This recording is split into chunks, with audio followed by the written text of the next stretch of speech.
Fala pessoal, vamos aqui gravar então na terceira semana, dando continuidade aqui no projeto do curso completo. Então, a gente parou na última aula, a gente falou de a diferença lá da comutação de switching, esse tipo de coisa, né? Switching versus hub, Ethernet e esse tipo de coisa. Na última aula eu falei que nessa aula agora a gente ia falar de switching em VLAN, mas eu dei uma olhada aqui quando eu estava fazendo as apresentações, eu achei que ia ficar muito grande essa aula, então eu vou tentar dividir ela em duas. Então, em vez de ser switch em VLAN, eu coloquei só switch em span tree, que está dentro da parte de switching, beleza? Então vamos começar aí. Comutação Ethernet na camada de enlace, na camada 2. Switches são rápidos e eficientes. Tomam decisão baseada no cabeçalho de camada 2. Comutação realizada em hardware e não em software. Processo de aprendizagem de endereços. Então, na última aula a gente viu aquele processo do switch aprendendo lá o MAC address, colocando aquele MAC address na tabela MAC. Então, se você ainda tem dúvidas sobre esse tópico, volta lá na última aula e veja a videoaula de novo até você aprender como um switching realmente funciona. A gente vai ver porque que ele é mais rápido que um roteador. O switch a gente viu que ele toma decisão baseada só na camada 2. Ele olha o MAC address de destino e encaminha para aquela porta onde aquele MAC address está associado. Então ele só toma decisão baseado nessa informação. Ele não precisa reconstruir nada, ele não precisa descartar nada. Ele simplesmente olha a informação do MAC address e toma decisão baseada naquilo. E esse processo de decisão é realizado em hardware, não em software. Beleza? Então a gente tem um hardware dedicado a fazer essa tarefa. E é uma tarefa simples, não é uma tarefa difícil. Por quê? Porque ele não precisa, hora nenhuma, reconstruir nada da camada 2.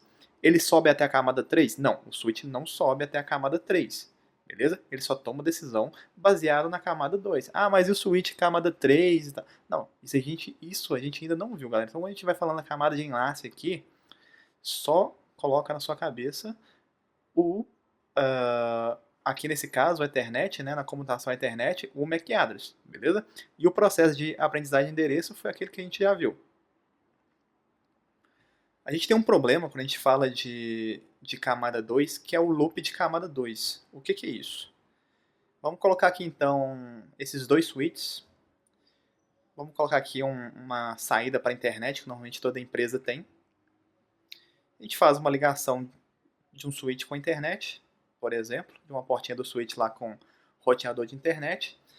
E vamos colocar aqui nessa empresa que tem o andar 1, tem algumas maquininhas aqui, e essas máquinas estão ligadas no switch. Então essas máquinas, provavelmente elas conseguem navegar na internet, porque a saída da internet está ligada nesse switch também.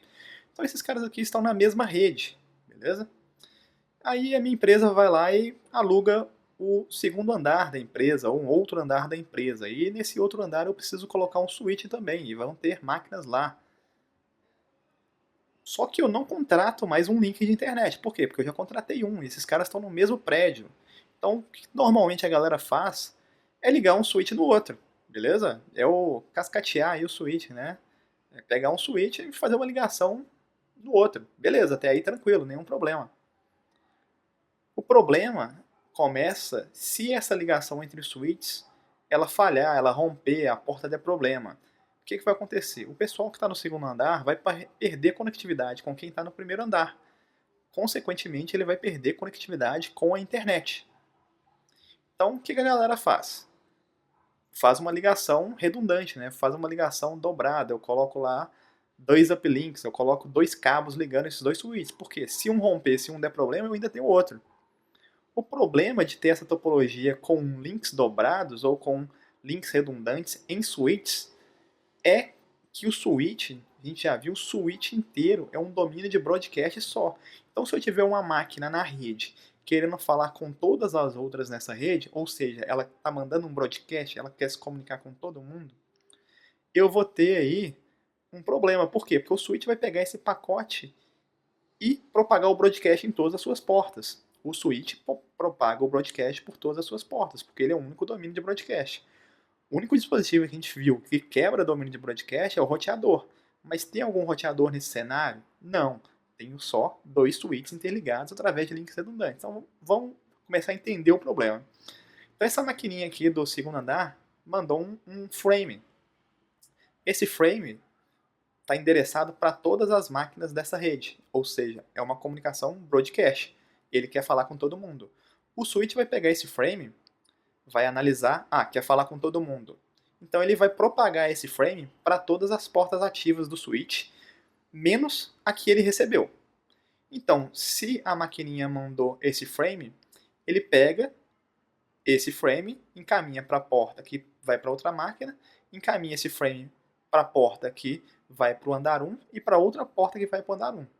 Esses frames, o primeiro vai andar ali para... Ele pegou aquele frame, né, criou ali 3 cópias, na verdade. Né?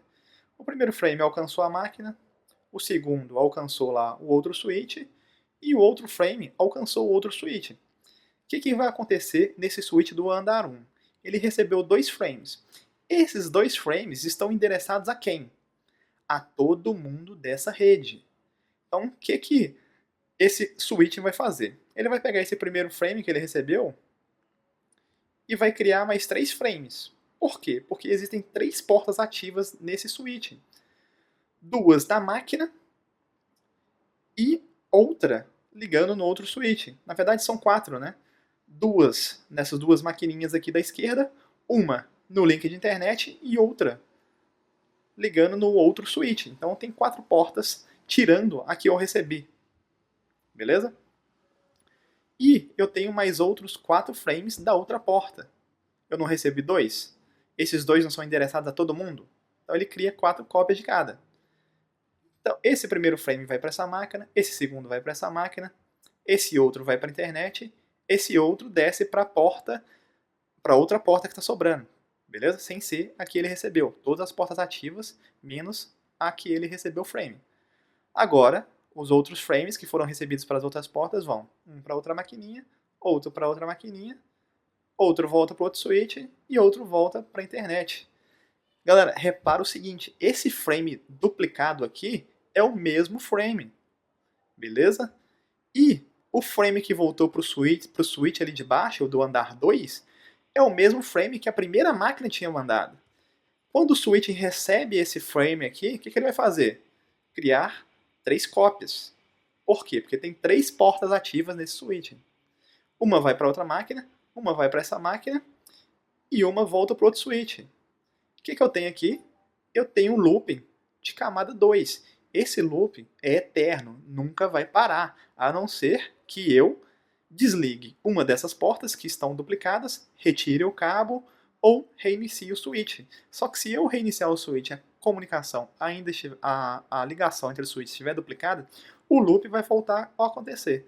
Então esse fenômeno chamado de broadcast storm ou tempestade de broadcast, ele vai fazer o processamento do switch aumentar e a memória do switch aumentar até travar. Porque essa cópia de frames, essa propagação de frames, vai ser eterna. Não sei se é do tempo da galera aí, mas lembra do filme do Gremlin? Quando jogava água lá no bichinho, os bichinhos procriavam exponencialmente, né? Então, aqui é a mesma coisa. Aqui é como se tivesse um Gremlin aqui no Switch, beleza? Então, essa cópia aqui vai ser eterna.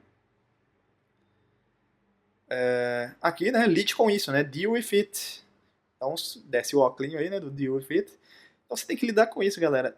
Esse é um problema comum e a gente vai ver como que resolve esse tipo de coisa. Então, é o esquema de inibição de loops. Como resolver esse problema? Lembre-se que o switch propaga broadcast por todas as suas portas. Se nenhum recurso para inibir a ocorrência de loops estiver ativado no switch, as chances de um dispositivo receber múltiplas cópias de um mesmo frame aumentam significativamente. Foi aquilo que a gente acabou de ver. Um mesmo dispositivo ali recebeu a cópia do mesmo frame. Ele precisa receber aquele frame uma vez, não mais que isso. Switches ficarão confusos ao tentar atualizar suas tabelas MAC. Imagina o tamanho daquela tabela MAC ali. Naquela primeira portinha ali, está recebendo um frame, depois esse mesmo frame está recebendo em outra porta, depois volta para aquela porta e vai chegar um ponto que o seu switch vai descartar a tabela MAC. Ele vai começar a funcionar como se fosse um hub, gerando broadcast para tudo quanto é lado. O switch vai ficar constantemente atualizando sua tabela MAC, deixando de executar o encaminhamento de frames, thrashing da tabela MAC, ou thrashing CAN table. Broadcast Storm, que é um fenômeno que eu acabei de explicar ali. Spanning Tree é a solução do problema. Spanning Tree Protocol, ou STP. E a Cisco gosta muito de cobrar qual é o padrão do Spanning Tree clássico. É o I3E, ou IE 802.1D. Então guarde esse número, 802.1D. É o Spanning Tree clássico, né? O primeiro Spanning Tree. Evitar que loops em redes comutadas ocorram. Evitar que aquele problema ocorra. Basicamente fica monitorando a rede, identificando eventuais conexões redundantes. Se houver caminhos redundantes, ele atuará elegendo um deles como primário e desativando os caminhos alternativos por meio de bloqueio de interfaces ou bloqueio de portas. Então, um daqueles caminhos vai ser desativado. Por quê? Eu só posso ter um caminho ativo. Se eu tiver mais de um, o loop vai ocorrer. Beleza? Então, o Spanning Tree, vamos dar o exemplo aqui de 3 switches. Esses switches estão interligados. Aqui eu tenho um loop, né? Por quê? Eu tenho ligações duplicadas aqui. Vai acabar ocorrendo um loop aqui em algum momento. Vamos colocar aqui que esse link aqui caiu, derrubado, né? Switches que têm um protocolo STP ativo trocam informações de controle chamado Bridge Protocol Data Unit. Então, essas são as informações que ele vai começar a conversar. Então, eu coloquei esse desenhozinho aqui de uma empregada futriqueira, né? Aquela que está sempre conversando, sempre fofocando. Quando o Spanning Tree está habilitado no switch, eles vão começar a trocar informações, né? Começar a futricar ali. Um switch raiz, ou root bridge, será eleito. Então, a primeira coisa, quando eu ligo o Spanning Tree, um desses switches será eleito. Então, a gente vai ter uma eleição, né? Not bad, como diria o Obama. Então, aqui tem esses valores de prioridade, ou priority, 32768. É o valor de prioridade padrão do Spanning Tree. A primeira regra para um switch ser eleito o root da rede é ter o menor valor de prioridade. Quem tem o menor valor de prioridade aqui? Ninguém, estão todos empatados. Todos são 32768, 32768 e 32768. Esse é o valor padrão que vem no equipamento Cisco, beleza? Então, se perguntar na prova qual é o valor de prioridade padrão do Spanning Tree, é 32768. Você tem que decorar isso aí, aprender isso aí, beleza? Como estão todos empatados, a gente vai ter que ter o tiebreaker, o desempate. Para desempatar, a gente olha esse MAC address aí, ou burn in address, é o MAC address da caixa, do equipamento, do switch, beleza? Então o primeiro aí é uma sequência de zeros e final A. O segundo é uma sequência de zeros e final B. O terceiro é uma sequência de zeros e final C. Lembra que a gente está falando de hexadecimal, vai até o F. Então, se você aprendeu o alfabeto aí no seu prézinho, ou pré-primário, ou maternal, todo mundo sabe que A é o menor aí. E na eleição do Spanning Tree, quem ganha é o menor. O menor sempre ganha. Então é diferente de uma eleição aí para presidente, né? Que o maior, né, a maioria de votos ganha. Aqui, quem tem o menor valor ganha. Quem tem o menor valor é o switch com o A, ou o 6A ali em cima, porque ele é o menor valor, beleza? Esse valor da prioridade mais esse MAC address é o chamado Bridge ID.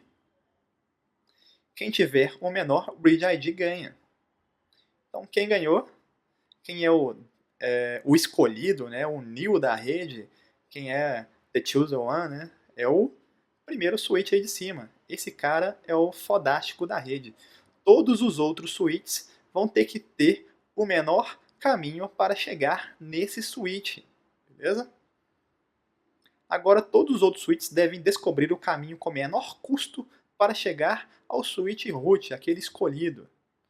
Então, do ponto de vista do switch B, o menor custo para chegar ao switch A é esse caminho com a setinha que eu acabei de fazer. Por quê? Porque Nesse caso aí, vamos considerar que todas as portas têm o mesmo custo, beleza? O que é o custo? O custo é inversamente proporcional à largura de banda. Então, aquele switch que tiver, aquelas conexões que tiverem as portas mais rápidas serão consideradas como as melhores. Mas vamos extrair isso por enquanto. Vamos pegar aqui, como eu estou considerando que todos têm o mesmo custo, então vamos pelo, todo, sei lá, tem custo 10. Do ponto de vista do switch B para chegar no switch A, indo por essa setinha tem custo 10. Se eu fosse por baixo, eu teria custo 20. Por quê? Porque é a soma do switch B de ligar no switch C e do switch C de ligar no A. 10 mais 10, 20. Beleza? Do ponto de vista do switch C, é a ligação direta. Então eu tenho duas ligações diretas e essas vão ser consideradas. Essas portas, a gente chama elas de root port ou porta root. A porta do switch que tem o menor custo para chegar ao switch root, a gente chama ela de porta root. Beleza? Vamos diminuir aqui o Neo, vamos apagar aqui o Obama e a Michelle. Apagamos aqui. E uma questão de pegadinha que cai constantemente em prova. Tá vendo que o meu switch aí 32768 final A, ele é o new da rede, ele é o root da rede? O switch root, ele não tem porta root. A porta root é simplesmente a porta com o melhor custo para chegar no root. Se eu já sou o root, eu não preciso de porta root. As minhas portas serão designadas. Então, todas as portas do switch root, a gente chama elas de portas designadas. Então, a gente aprendeu duas portas, a designada e a root. A root é a com menor custo e a designada é aquela porta que vai estar ativa. Tá, beleza, esses dois aí eu entendi. Mas e esse link aí de baixo que está faltando? Ele não faz nada com ele? Faz. A gente vai ter que bloquear uma dessas portas, beleza? Qual porta que a gente vai escolher para bloquear? A do switch C ou a do switch B? Para fazer isso, a gente vai analisar a bridge ID de novo. Quem tem a menor bridge ID? B ou C? B tem a menor bridge ID. Logo, eu vou bloquear a porta do switch com maior bridge ID. Por quê? Porque no Span Tree, tudo que é menor é melhor. Beleza? Pensei em várias piadas aqui para essa frase, mas é melhor não fazer, né? Então aqui é um dos únicos momentos da sua vida que menor vai ser melhor. Não sei quais são outros, mas enfim. Então aqui eu vou bloquear a porta do switch C, porque C é maior que B. E B no Span Tree, como é menor que C, é melhor. Putz, que confusão do caralho, né? Então vamos aqui. Ela vai ser uma blocked port. Então eu vou colocar um xizinho nela aqui. A outra porta só pode ser designada. Ah, mas por que ela não é root? Porque a root port é a que tem o melhor caminho para chegar no switch root. E no caso, não é essa, beleza? Então aí, galera, o primeiro exemplo aí da eleição do Span Tree ocorrendo, beleza? Vou passar isso mais vezes aqui durante esse slide. Vamos ver aí o que a gente tem para frente aqui. Span Tree Protocol.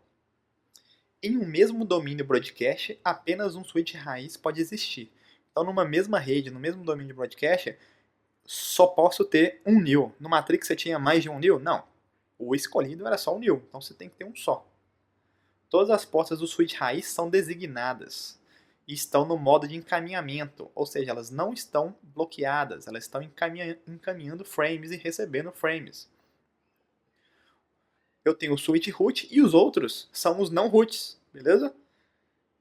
Então o resto são switches comuns.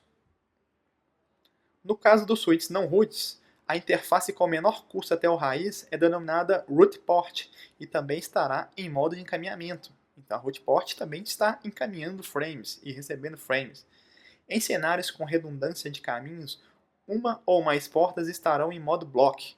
As portas block são chamadas de portas não designadas, que é que ela não encaminha e nem recebe frames, mas ela recebe BPDU, que é aquela informação de controle. Apesar dela não enviar frame de dados, ela participa do Span Tree. Então ela tem que saber o que está acontecendo com o protocolo, beleza? Ela não recebe frame de dados, mas ela recebe frame de controle, para saber o que está acontecendo. Ela continua sendo aquela empregada futriqueira lá, fofoqueira. Por quê? Caso aconteça alguma coisa na rede, ela tem que conseguir migrar para outra porta que estava bloqueada. As portas em modo blocking não recebem nem enviam frames de dados, mas podem receber frames de controle, os chamados BPDUs, para poderem saber se em algum momento elas precisarão ser reativadas. Pensa naquele cenário anterior. Eu bloqueei uma porta, mas aquela porta que está ativa, que ficou ativa, se ela cair e tiver algum problema com ela, o que eu vou ter que fazer? Eu vou ter que subir essa porta que eu bloqueei, porque senão eu vou ficar sem comunicação. Beleza? Eleição do switch raiz. Como acontece a eleição do switch raiz? Em uma rede com spanning tree, switches trocam informações de controles, BPDUs via frames multicast. Cada switch possui identificador, o chamado Bridge ID, já falei sobre isso.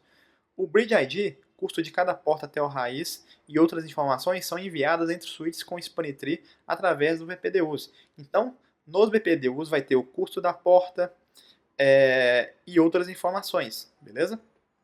O Bridge ID é a informação utilizada na eleição do switch raiz da rede.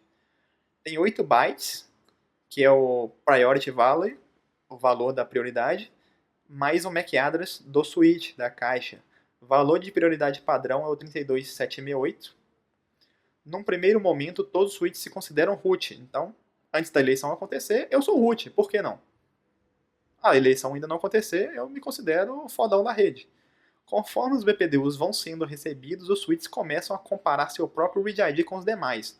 No fim, o switch com o menor read ID é eleito root. Então, quando eu liguei o switch na rede, ele se considera root. Aí ele começa a conversar com os outros. Aí os outros caras, cara, eu sou mais foda que você. Olha aqui meu read ID. É menor. Ah, desculpa, cara, então você é o root. Aí vem outro cara, opa, o meu read ID é menor, eu sou mais foda que todo mundo. Opa, desculpa, você realmente é o menor. Então essa eleição ocorre mais ou menos assim, beleza?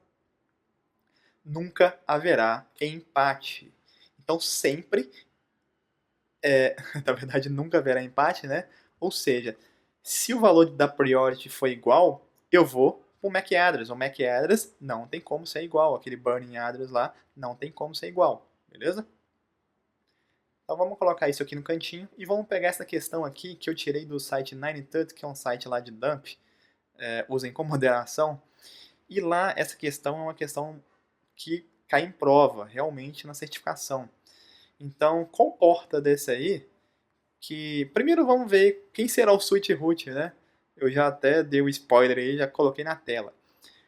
Por que que esse primeiro switch aí será o switch root? Vamos comparar aí, ó. Ele está falando que a prioridade é default. Se é default, é tudo igual, 32768. Agora, quem tem o menor MAC address? Todos começam com 0F000. Beleza. Só que o quinto dígito aí, o primeiro é 0, o segundo é C, o terceiro é F. Beleza? Então, quem vai ganhar esse cara aí é o 0ACE. Por quê? Porque 0 é menor do que C, do que F. Então esse cara vai ser eleito o root da rede, beleza?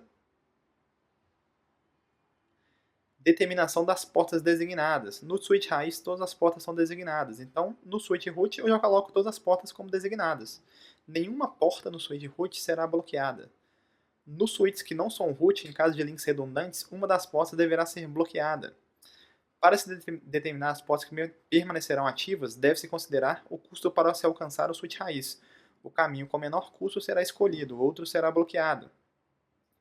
O custo é inversamente proporcional à largura de banda do caminho. Quanto maior a banda, menor o custo. Então tá aí, 100 GB o custo é 1, 10 GB o custo é 2, 1 GB o custo é 4, 100 MB o custo é 19 e 10 MB o custo é 100. Beleza? Precisa decorar isso? Não. Você tem que saber que quanto maior a banda, menor, menos custoso, menos trabalhoso vai ser para o meu frame atravessar aquele meio de transmissão. Então, vamos pegar uma analogia aí com uma rodovia. Uma rodovia que tem um tráfego alto, eu tenho um custo maior para atravessar ela, porque eu vou demorar mais tempo, vou gastar mais gasolina, vou ficar cansado, vou ficar estressado. Então, quanto mais livre essa for essa rodovia, menos custo eu vou ter. É a mesma ideia aqui. Quanto mais velocidade tiver essa minha conexão, menos custo eu vou ter para atravessar ela, beleza? Vamos colocar de lado aqui. E a gente já sabe que o root é o primeiro cara. Então, todas as portas desse cara vão ser portas designadas, beleza?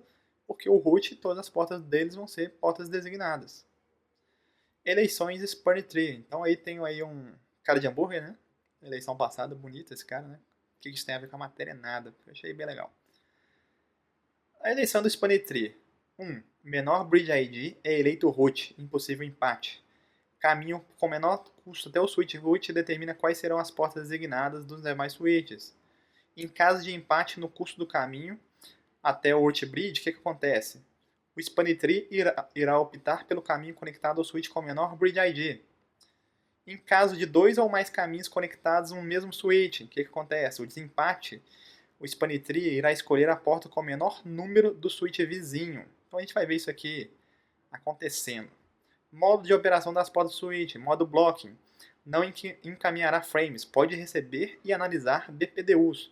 Todas, olha só, no modo blocking, ele recebe e analisa BPDU, mas ele envia? Não, ele não envia. Questão de prova isso aí, galera. No modo blocking, ele pode receber e analisar BPDU, mas ele não envia. Listening, envia, recebe e analisa BPDU. Então eu estou ali, a porta está bloqueada, agora ela está o quê? Escutando. Então ela envia, recebe e começa a conversar. Ela envia e conversa e analisa os PDUs para verificar a topologia da rede antes de começar a encaminhação de frames de dados, beleza?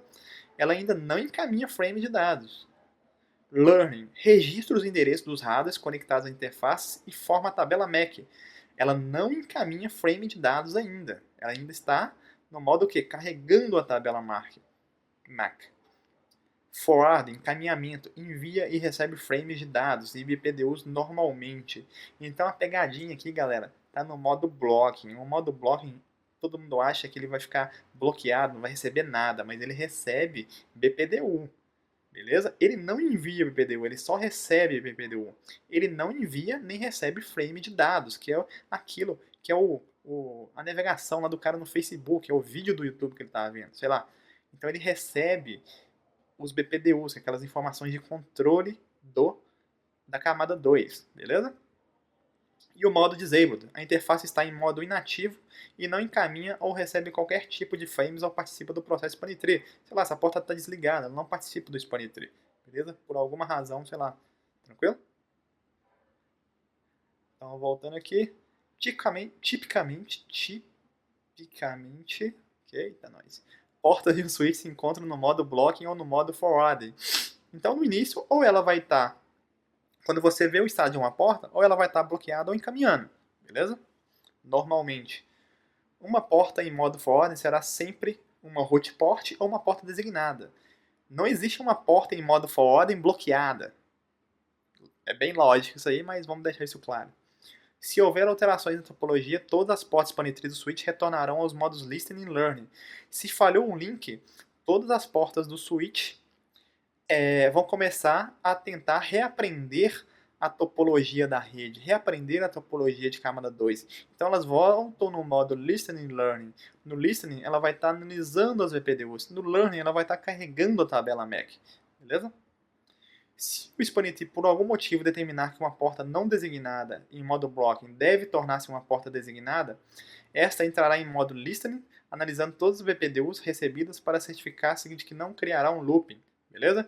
Então aquela moda está lá bloqueada, por exemplo. Se o Span Tree for colocar ela em modo ativo, porque o link principal caiu por algum motivo, ela não muda para forwarding de forma automática. Ela passa para o modo listening, depois learning, depois forwarding. Beleza? Então sempre blocking, listening, learning e forwarding. Decorem aí essa sequência, né? Convergência é o tempo gasto para a porta sair do modo blocking e entrar no modo forwarding. Encaminhamento. Não há transmissão de dados durante o processo, só troca de informação Span Tree. Então ele não encaminha na convergência, ele não encaminha frames. Então ele está ali no Listening Learning, está no Block Listening Learning, né? Esses 2, 3 passos ele leva em média 40 segundos, ou seja, é muito lento para as redes, o padrão que a gente tem de rede hoje, né? 40 segundos é muito tempo. Vamos dar um exemplo aqui. Vamos colocar aqui 4 switches. Vamos fazer a ligação desses switches. Tá ligando ali na porta 0/0 dos dois switches. Agora na 0/1, 0/3. 0/1, 0/0. 0/1, 0/2. 0/2, 0/1. Beleza? Então eu tenho aqui dois loops nessa rede, né? Aquele loopzinho ali de baixo e aquele loop ali de cima. Isso aqui é o único domínio de broadcast, né? Tem uma rede só aqui. O bridge ID do primeiro switch é esse, o bridge ID do segundo é esse, o bridge ID do terceiro é esse e o bridge ID do quarto switch é esse. A primeira coisa que a gente tem que definir, não, né? Que a gente tem que verificar, a gente agora vai ser o protocolo Spanner Tree. A gente vai pensar como se fosse o protocolo Spanner Tree 802.1d, que é o Spanner Tree, o Spanner Tree, o primeiro Spanner Tree, né? O Spanner Tree padrão aí. Quem é o root? Então a gente tem que analisar o valor da prioridade primeiro. A prioridade 32768 é igual. Se tivesse alguém com a prioridade 32.1 aqui, por exemplo, ele ia ganhar. Por quê? Porque todos os outros são maiores. Mas está tudo empatado. A gente vai ter que olhar o Bridge ID. O Bridge ID, a sequência é AABBCC000 para todo mundo. Então só restou os últimos 3 dígitos. Um é o número 1, o outro é 2, o outro é 3, o outro é 4. Ficou fácil, né? Quem vai ser o root da rede? Então primeiro a gente analisou aqui a priority, depois a gente analisou o MAC. O root da rede vai ser o com final 0100, que ele é o menor de todos aqui, beleza? Todas as portas do root serão portas designadas, tranquilo? Então elas encaminham e recebem frames, encaminham e recebem BPDUs. Agora, quais são as portas root? Melhor caminho para chegar ao switch. Do ponto de vista do switch 200 ali, a porta root é a 0/0. Por quê? Porque ela tem o menor custo para chegar no switch root, beleza? Se ela fosse para o outro lado, ela tinha 2 saltos. E todos esses links aqui têm o mesmo custo, beleza? Eu não falei antes, mas todos os links aqui têm o mesmo custo. Então essa, a 0/0, é uma root port. Do ponto de vista do switch 300, a root port é a 0/3. Tranquilo? Root port também. Do ponto de vista do switching 400, quem que vai ser a root port? Aí complica um pouco. Por quê? A root port é o melhor caminho para chegar ao switch root. Vamos analisar aqui a porta 0/2 do switch 400. Qual que é o custo dela para chegar no root? Ela tem um salto, depois outro salto, 2 saltos, não é? Então ela vai subir para a porta 0/1 do switch 300 e vai sair pela 0/3 do switch 300. Um salto, 2 saltos. Só que a porta 0/1 também tem o mesmo número de saltos, 2 saltos. Beleza? Então o que o Spanner Tree fala nesse caso? Ele fala para analisar o Bridge ID. Beleza? Quem tem o menor Bridge ID aqui? Então vamos colocar aqui aquelas regrinhas. Caminho com menor custo ao switch root. A gente já viu que o custo é igual. Então como é que desempata? Em caso de empate, no custo do caminho path-corte até o root bridge, o que a gente vai ter que olhar? Optar pelo caminho conectado ao switch com menor bridge ID. Beleza, vamos olhar. Então eu estou aqui no switch 400. Do ponto de vista da porta 0/2, qual que é o bridge ID do switch que ela está conectado do outro lado? O bridge ID do outro switch é o final 300. Beleza. E a porta 0/1? O bridge ID do outro lado é quem? Final 300 também. Putz, empatou. Por que empatou? Porque eles estão ligados no mesmo switch. Então, até nesse critério aí está empatado. Como é que a gente desempata isso? Então, vamos ver. Em caso de 2 ou mais caminhos conectados ao mesmo switch, que é o nosso caso, o que eu vou ter que olhar? Irá escolher a porta com o menor número do switch vizinho. Como assim? Eu vou olhar para o meu switch vizinho. Quais são as portas que eu estou conectada nele? Na porta 0/1 e na porta 0/2 do outro lado. A porta que vai ser designada, ou a porta que vai ser a root, na verdade, vai ser a minha porta 0/2 que liga na 0/1 do outro switching. É o número de porta menor do outro lado. 0/1 é menor que 0/2. Então eu escolho essa porta aqui, a 0/1, porque ela é menor que 0/2, beleza? Então, a minha root port é essa aqui. Então, eu já defini todas as minhas root ports. E a porta do outro lado, a 0/1 do outro lado, é porta designada. Agora, a terceira pergunta. Quais portas serão bloqueadas entre o switch 200 e o switch 300, por exemplo? Entre o switch 200 e o switch 300 está mais fácil. Por quê? Primeiro eu vou analisar quem tem o menor bridge ID. 200 ou 300? 200. Se 200 é menor do que 300, a porta bloqueada vai estar no switch com maior bridge ID. Maior sempre perde, menor sempre ganha. Então eu vou bloquear essa porta aqui. Simplesmente porque o MAC address dessa caixa, o bridge ID dessa caixa é maior do que a do outro lado. Então essa porta vai estar em modo blocked, a porta do outro lado vai estar como porta designada. Beleza? No caso desse switch aqui de baixo, é o mesmo critério. Quem tem o menor bridge ID? 300 ou 400? 300 tem o menor bridge ID, então a porta dele, com relação ao switch 400, vai ser uma porta designada. E a outra porta vai ser uma porta bloqueada. Beleza? Eita, deixa eu passar isso aqui rápido, que eu voltei aqui tudo. Então, galera, sempre olham todos esses critérios. Primeiro, olhar o Bridge ID do equipamento. Depois de descoberto o root da rede, eu vou olhar, eu já coloco, né, as root ports. Tranquilo? Depois eu vou escrevendo as portas que serão designadas. Depois, as bloqueadas. Em caso de empate, a primeira coisa que eu olho é o Bridge ID.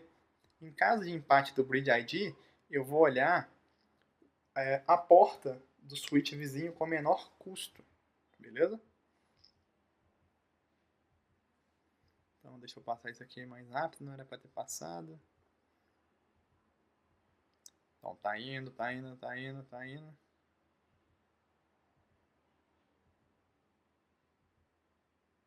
Tararam, tararam, tararam. Tararam, tararam, tararam. Então, aqui quais portas serão bloqueadas.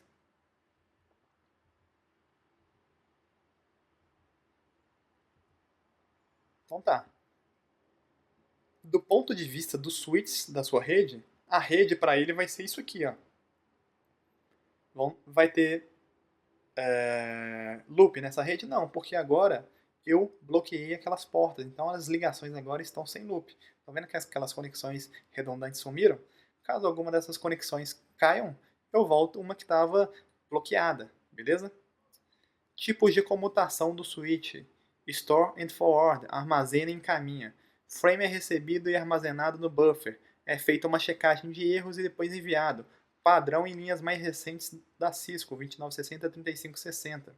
Cut Through, comum em linhas de switch de alta performance como a linha Nexus. Encaminha apenas o MAC de destino e examina, na verdade, né? Examina apenas o MAC de destino e encaminha muito rápido, mas não sabe se o frame está ou não corrompido.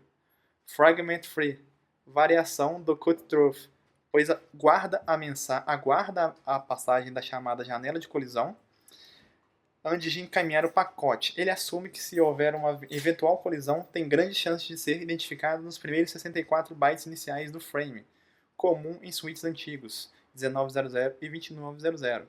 Não estou vendo muitas questões caindo sobre isso aqui, então esse básico aqui que você conhecer já é tranquilo para fazer a prova. Spanitree Port Fast com BPDU Guard. Aqui a gente vai ver algumas melhorias que a Cisco fez para o Spanitree comum, com o Spanitree padrão. Em vários casos, determinadas portas não precisarão participar do processo Spanitree. Por exemplo, se eu tenho uma porta conectada a um computador, essa porta não precisa receber BPDU. Beleza? Por quê? O computador do usuário lá não precisa saber que está rodando Spanitree. Então, o recurso PortFast exclui a porta configurada com ele do processo Spanitree, ficando permanentemente em modo forwarding. Então, se eu sei que aquela porta é uma porta ligada em uma máquina, um servidor, em um host final, e esse host não participa, né, não tem por que ele receber informação de span tree, que é um protocolo que deveria ser trocado somente entre switches, eu não vou enviar informação de BPDU para aquele cara. Deve ser utilizado apenas em porta de acesso, conectada a dispositivos finais. Se eu colocar uma porta port fast e ligar ela entre switches, eu vou acabar fazendo loop. Por quê? Porque a porta port fast não participa do span tree. Para evitar problemas causados pela eventual conexão de switches às portas configuradas com este recurso, a Cisco criou o BPDU Guard, que bloqueia a porta configurada com port fast se um BPDU for recebida por ela. Então, por exemplo, se eu coloquei lá a porta que vai numa maquininha lá do João, que está lá no RH. A porta dele está como port fast. Aí o João, engraçadinho, vai lá e coloca um switch nessa porta, liga um switch nessa porta. O que o BPDU Guard vai fazer? Ele vai automaticamente bloquear aquela porta que recebeu um BPDU. Então, quem manda BPDU é switch. Se eu estou recebendo BPDU numa porta que deveria estar ligada a uma máquina de um usuário, eu bloqueio aquela porta na hora, beleza? Span Tree Uplink Fast, proprietário Cisco, voltado para uplinks, que é a conexão entre switches em switches de acesso. Identifica um caminho alternativo para o switch root, o segundo caminho com menor custo, e o adiciona a um grupo chamado uplink group. Então, caso o link primário falhe, o link secundário será imediatamente ativado sem passar pelos modos Listen e Learn. Então ele não vai demorar mais aqueles 40 segundos caso a minha conexão principal caia. Se a minha conexão principal cair, eu já tenho uma porta de backup sem precisar passar pelo processo de Listen and Learning. Então eu economizo tempo. Convergência cai de 40 segundos para 1 segundo no caso de falha de uplinks. Então eu estou reduzindo aí bastante. Span Tree Backbone Fast, proprietário Cisco também, pode ser aplicado em todos os switches da rede. Análise mais eficiente de falhas indiretas, fazendo com que o switch precise de menos tempo para compreender o que houve com a rede e como ele deve agir. Pode reduzir em até 20 segundos o tempo de convergência. Então ele consegue ter uma análise de alguma falha que tenha acontecido em algum outro switch que não seja ele e consegue se programar e fazer convergências mais rápidas. Isso é o que a gente precisa saber para o CCNA. Rapid Span Tree 802.1W. Se eu tenho 802.1D, que é aquele primeiro Span Tree que a gente viu, a gente agora tem um Span Tree tunado com nós. É o 802.1W. Decorem também esse número, galera.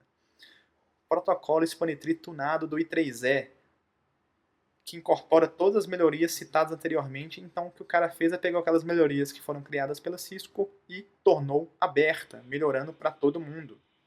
Os modos de operação das portas foram alterados. Antes eu tinha Listen, Learning, Forwarding e Blocking. Agora eu tenho Discarding, Learning e Forwarding. Beleza? Isso costuma cair na prova e é bem chato. Então decorem aqueles de Listen, Learning, Forwarding, Blocking e Disable lá para... Agora são só 3. Discarding, Learning e Forwarding. Vamos aqui, DLF, né? Discarding, Learning e Forwarding. Direto eu esqueço isso, não sei porquê. O Rapid Span Tree, tipos de porta. Alternate, porta que entra em atividade caso a root port falhe.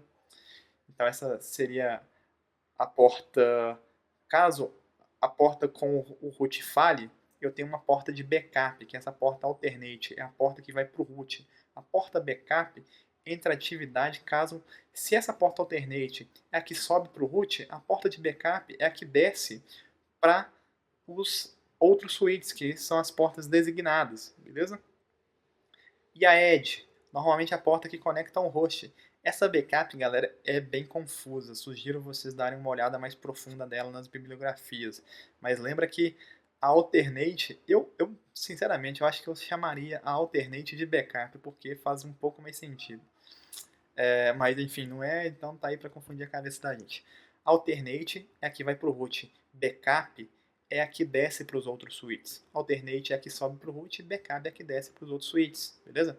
E a edge é a que vai para o usuário. Ativação. Span Tree Mode Rapid tracinho PVST. Decore esse comando que ele está caindo em prova também. Esse é o comando para ativar o 802.1W no equipamento. Então, galera, a gente matou aí nessa aula a parte de switching. e na próxima aula a gente vê a parte de VLAN, beleza? Obrigado por assistir, galera. Dê um like aí se gostarem, enfim.